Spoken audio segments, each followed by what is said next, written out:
Hello RJ fame. இந்த மாசம் ஒரு முக்கியமான சம்பவம் நடந்திருக்கு. அது வேற ஒண்ணும் இல்ல, நம்ம finance minister miss Nirmala Sitharaman இந்த வருஷத்துக்கான ஃபினான்ஸ் பட்ஜெட்டை அனௌன்ஸ் பண்ணிருக்காங்க. இதுல எனக்கு கீ ஹைலைட்ஸா பட்ட ஒரு 10 விஷயத்தை உங்ககிட்ட நான் ஷேர் பண்ண போறேன். அது மட்டும் இல்லாம இன்வெஸ்டர்ஸ் நிறைய பேர் என்னென்ன இன்சைட்ஸை எடுத்துக்கணும் இந்த பட்ஜெட்ல இருந்து அப்படின்றது இந்த வீடியோல கடைசியில ஷேர் பண்ணிருக்கேன். சோ வீடியோவை ஸ்கிப் பண்ணாம ஃபுல்லா பாருங்க.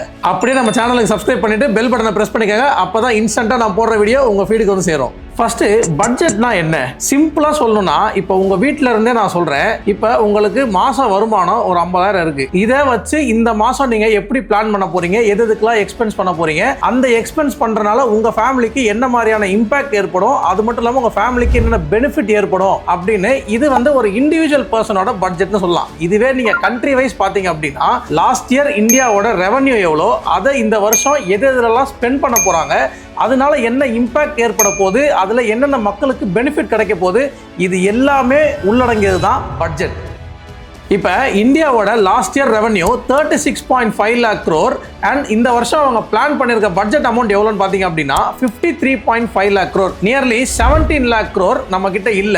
இந்த கேப் வந்து ஃபிஸ்கல் டெபிசிட்னு சொல்லுவாங்க. அதாவது தமிழ்ல சொல்லணும்னா நிதி பற்றாக்குறைன்னு சொல்லுவாங்க. இந்த நிதி பற்றாக்குறை எப்படி தீர்ப்பாங்க அப்படின்னா, கடன் வாங்கி இதை ஃபில் பண்ணுவாங்க. இந்த வருஷம் ஃபிஸ்கல் டெபிசிட் ஜிடிபியோட 4.4% இருந்தது. அடுத்த வருஷம் அதை 4.3% கம்மி பண்ண போறோம் அப்படிங்கறத எங்களோட டார்கெட்னு சொல்லியிருக்காங்க. இப்போ உங்களுக்கு பட்ஜெட்னா என்ன, பட்ஜெட்டோட அவுட்லைன் என்ன, எவ்வளவு எக்ஸ்பென்ஸ் பண்ண போறாங்க, எவ்வளவு ரெவன்யூ வந்திருக்கு, இது எல்லாமே உங்களுக்கு தெரியும்னு நினைக்கிறேன். இப்போ இந்த பட்ஜெட்ல ஒரு 10 கீ ஹைலைட்டா பட்ட விஷயங்களை நான் உங்களுக்கு சொல்றேன். அது எப்படி இருக்கு அப்படின்றத நீங்க உங்க ஒப்பீனியனை கமெண்ட்ஸ்ல ஷேர் பண்ணுங்க. ஃபர்ஸ்ட், கவர்மெண்ட் இன்ஃப்ராஸ்ட்ரக்சருக்கு 12.2 lakh crore அலோகேட் பண்ணிருக்காங்க. நியர்லி பட்ஜெட் அமௌண்ட்ல இருந்து 1/4 ஆஃப் த அமௌண்ட்டை இன்ஃப்ராஸ்ட்ரக்சருக்கே அலோகேட் பண்ணிருக்காங்க. இதுல எதெல்லாம் இன்வெஸ்ட் பண்ண போறாங்க அப்படின்னா, roadways, railways, tier 2 and tier 3 சிட்டியோட டெவலப்மெண்ட்ஸ், இது எல்லாத்துலயுமே இன்வெஸ்ட் பண்ண போறோம், டெவலப் பண்ண போறோம் அப்படின்னு சொல்லியிருக்காங்க. இதனால என்ன நடக்கும்னா, ஷார்ட் டேர்ம்ல கன்ஸ்ட்ரக்ஷன் ஒர்க்கர்ஸ், இன்ஜினியர் இவங்க எல்லாருக்குமே நிறைய ஜாப்ஸ் கிடைக்கும். லாங் டேர்ம்ல பாத்தீங்க அப்படின்னா டிராவல் காஸ்ட் கம்மியாகும், லாஜிஸ்டிக்ஸ் எஃபிஷியன்ட்டா இருக்கும். அது மட்டும் இல்லாம லாங் டேர்ம்ல எக்கனாமி ரொம்ப ராபிடா க்ரோ ஆயிட்டே இருக்கும். செகண்ட், இன்கம் டாக்ஸ் ஸ்லாப்ல எந்த ஒரு சேஞ்சஸ்மே இல்லைன்னு சொல்லியிருக்காங்க. நிறைய பேர் எதனா ஒரு சேஞ்சஸ் நடக்கும் அப்படின்னு எதிர்பார்த்துட்டு இருந்தாங்க. ஆனா அவங்களுக்கு இது ஒரு பெரிய டிசப்பாயின்மெண்ட் தான். ஆனா இன்னொரு விஷயம் என்ன சொல்லியிருக்காங்க அப்படின்னா, இன்கம் யாரும் தப்பா கணக்காட்டிட்டு இருக்காங்க அப்படின்ற பட்சத்துல அவங்களுக்கு பெரிய ஃபைன்லாம் வந்து போடுவோம் அப்படின்னு சொல்லியிருக்காங்க. எப்படி அப்படின்னா, இது அவங்க கண்டுபிடிக்கிற பட்சத்துல உங்க டாக்ஸ் அமௌண்ட்டையும் நீங்க பே பண்ணி ஆகணும், அதே டாக்ஸ் அமௌண்ட்டை ஃபைனாவும் பே பண்ணி ஆகணும். தேர்ட், எஜுகேஷனுக்கு மட்டும் 1.39 lakh crore அலோகேட் பண்ணியிருக்காங்க. இது ரொம்ப நல்ல விஷயம் நான் நினைக்கிறேன். ஏன்னா எஜுகேஷன் தான் இருக்கிறதுல ரொம்ப முக்கியமான விஷயம் ஒரு கண்ட்ரியோட டெவலப்மெண்ட்டுக்கு. அதனால 1.39 lakh crore ஒரு ரொம்பவே நல்ல விஷயம். அது மட்டும் இல்லாம வெளிநாட்டுல போய் படிக்கிறவங்களுக்கு இன்னொரு பெஸ்ட் பெனிஃபிட் என்ன அப்படின்னா, 5% டிசிஎஸ் இருந்தது இப்போ 2% வந்து கம்மி பண்ணிருக்காங்க. இதனால நிறைய சேவ் பண்ண முடியும் நான் நம்புறேன். அதே மாதிரி நம்ம நாட்டிலையும் வந்து எஜுகேஷன் சிஸ்டமோட இன்ஃப்ராஸ்ட்ரக்சரை டெவலப் பண்றதாகவும், ஸ்கில் பேஸ்ட் லேர்னிங்கை இதுக்கப்புறமா நிறைய இடத்துல இம்ப்ளிமெண்ட் பண்ண போறோம் அப்படின்றதே சொல்லியிருக்காங்க. இது எவ்வளவு தூரம் எக்ஸிக்யூட் ஆக போகுதுன்றதை நம்ம பொறுத்து இருந்தா பார்க்கணும். ஃபோர்த், மேனுஃபேக்சரிங், மேட் இன் இந்தியாவை புஷ் பண்ண போறோம் அப்படின்னு சொல்லியிருக்காங்க. இதுக்காக எலக்ட்ரானிக் காம்பனன்ட் மேனுஃபேக்சரிங்ல மட்டும் 40,000 கோடி அலோகேட் பண்ணிருக்காங்க. அது மட்டும் இல்லாம இந்தியன் செமிகண்டக்டர் மிஷன் 2.0க்கு 40,000 crore அலோகேட் பண்ணிருக்காங்க. இதனால என்ன நடக்கும் அப்படின்னா, நிறைய பேருக்கு வேலை வாய்ப்பு உருவாகும். அது மட்டும் இல்லாம மற்ற நாட்டை டிபெண்ட் பண்ணி இருக்க வேண்டிய அவசியம் கம்மியாகும். இப்ப இங்கேயே நம்ம எலக்ட்ரானிக் காம்பனன்ட் எல்லாமே மேனுஃபேக்சர் பண்ண ஆரம்பிச்சிட்டோம் அப்படின்னா, நிறைய பொருளோட விலைகள்லாம் கம்மியாகிட்டே வரும். அது மட்டும் இல்லாம நிறைய மேனுஃபேக்சர் பண்ண நம்மளால மற்ற கண்ட்ரீஸுக்கும் எக்ஸ்போர்ட் பண்ண முடியும். அதனால கவர்மெண்ட்டுக்கும் ஒரு நல்ல ரெவன்யூ கிடைக்கும். இதை மட்டும் கரெக்டா எக்ஸிக்யூட் பண்ணாங்க அப்படின்னா, இந்தியா ஒரு எலக்ட்ரானிக் காம்பனன்ட் மேனுஃபேக்சரிங் ஹப்பாவே மாறதுக்கு நிறைய சான்சஸ் இருக்கு. அது மட்டும் இல்ல, எல்லா பொருளையுமே மேட் இன் இந்தியா அப்படின்ற லேபிளோட வரும். ஃபிஃப்த், எம்எஸ்எம்இக்கு மட்டும் 10,000 crore அலோகேட் பண்ணிருக்கோம் அப்படின்னு சொல்லியிருக்காங்க.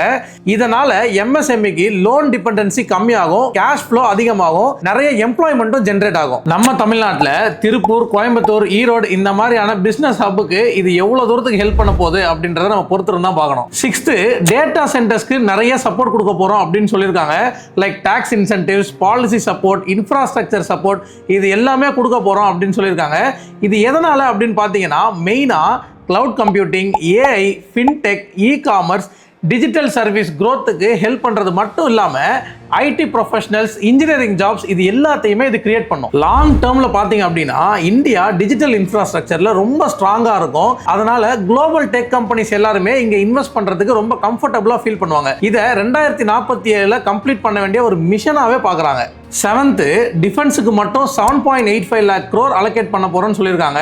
இது கொஞ்சம் பெரிய அலோகேஷன் தான். ஆனா என்ன பண்றது, குளோபல் லெவல்ல நீங்க பாத்தீங்கன்னா நிறைய கான்ஃபிளிக்ட், டென்ஷன்ஸ் அப்படின்னு இருக்கிறதுனால நம்ம டிஃபென்ஸ் ஸ்ட்ராங்கா இருக்கிறது ரொம்ப அவசியமான விஷயம். அதுக்காக நம்ம வாருக்கு ரெடியா இருக்கோன்றது அர்த்தம் கிடையாது. வருமுன் காப்போன்ற மாதிரி நம்ம ப்ரிப்பேர்டா நம்ம டிஃபென்ஸ் சிஸ்டம் ரெடியா வச்சிருக்கோம், அவ்வளவுதான். 8th short term future and option traders எல்லாருக்குமே இந்த பட்ஜெட் ஒரு பெரிய இடியா வந்து இறங்கியிருக்கும். அது எதனால அப்படின்னா செக்யூரிட்டி டிரான்சாக்ஷன் டாக்ஸ் STT ஃபியூச்சர்ஸ்க்கு 0.02ல இருந்து 0.05% இன்க்ரீஸ் பண்ணிட்டாங்க.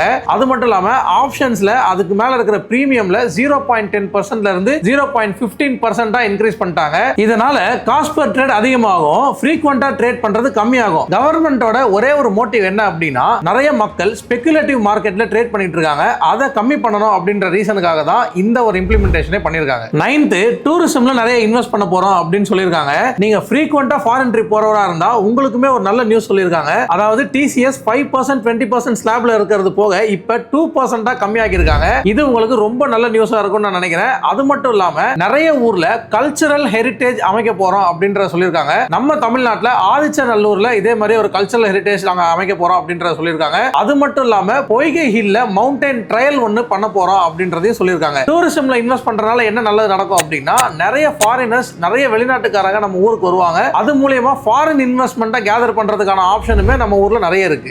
அண்ட் கடைசியா இந்த பட்ஜெட்ல எதுவுமே ஷார்ட் டேர்ம் ஃப்ரீபீஸா கொடுக்காம எல்லாமே லாங் டேர்ம் விஷனை நோக்கி போட்டிருக்காங்க. எப்படின்னா இன்ஃப்ராஸ்ட்ரக்சர், மேனுஃபேக்சரிங், டிஜிட்டல் எக்கனாமி அப்படின்னு ஒரு 10ல இருந்து 20 வருஷத்துக்கான விஷனை இப்பயே செட் பண்ணி வச்சிருக்காங்க. அப்புறம் இன்வெஸ்டர்ஸ்க்கான இன்சைட் சொல்றேன்னு சொல்லியிருந்தேன் இல்லையா, அதை இப்போ ஒன்னொன்னா சொல்றேன். ஃபர்ஸ்ட் இந்த பட்ஜெட்டை பொறுத்த வரைக்கும் ஷார்ட் டேர்ம் ரிட்டர்ன்ஸ் நீங்க எதிர்பார்க்கறீங்க அப்படின்னா கண்டிப்பா கிடைக்கவே கிடைக்காது. லாங் டேர்ம் இன்வெஸ்டர்ஸ்க்கு தான் இந்த பட்ஜெட் சூட்டபிளா இருக்கும். லாங் டேர்ம்ல இன்வெஸ்ட் பண்ணி பேஷண்டா வெயிட் பண்ணீங்க அப்படின்னா நல்ல ரிட்டர்ன்ஸே கிடைக்கும். செகண்ட், ஒரே செக்டார்ல இன்வெஸ்ட் பண்ணாம மல்டிபிள் செக்டார்ல இன்வெஸ்ட் பண்ணி உங்க போர்ட்ஃபோலியோவை டைவர்சிஃபை பண்ணுங்க. இப்போ இந்த பட்ஜெட்ல இன்ஃப்ராஸ்ட்ரக்சருக்கு 12.2 லட்சம் கோடி ஒதுக்கி இருக்காங்க அப்படின்ன உடனே எல்லா இன்ஃப்ராஸ்ட்ரக்சர் கம்பெனி, கன்ஸ்ட்ரக்ஷன் கம்பெனி அதுலலாம் கொண்டு போயிட்டு மொத்தமா இன்வெஸ்ட் பண்றதுக்கு பதிலா எல்லா செக்டார்லயுமே பண்ணுங்க. மேனுஃபேக்சரிங் செக்டார் இருக்கு, இன்ஃப்ராஸ்ட்ரக்சர் செக்டார் இருக்கு, டிஃபென்ஸ் செக்டார் இருக்கு. இது எல்லாத்தையுமே நீங்க பிரிச்சு பார்த்து இன்வெஸ்ட் பண்ணீங்க அப்படின்னா ரிட்டர்ன்ஸ் உங்களுக்கு ஸ்டேபிளா கிடைக்கும். அண்ட் கடைசியா இன்வெஸ்ட் பண்றப்ப ரிட்டர்ன்ஸை மட்டும் ஃபோக்கஸ் பண்ணாம காஸ்ட் எவ்வளவு ஆகும், டாக்ஸ் எவ்வளவு ஆகும், நம்ம எவ்வளவு டிசிப்ளின்டா இருந்தா இதுல ரிட்டர்ன்ஸ் கிடைக்கும், இது எல்லாத்தையுமே அனலைஸ் பண்ணி அதுக்கப்புறமா இன்வெஸ்ட் பண்ணுங்க.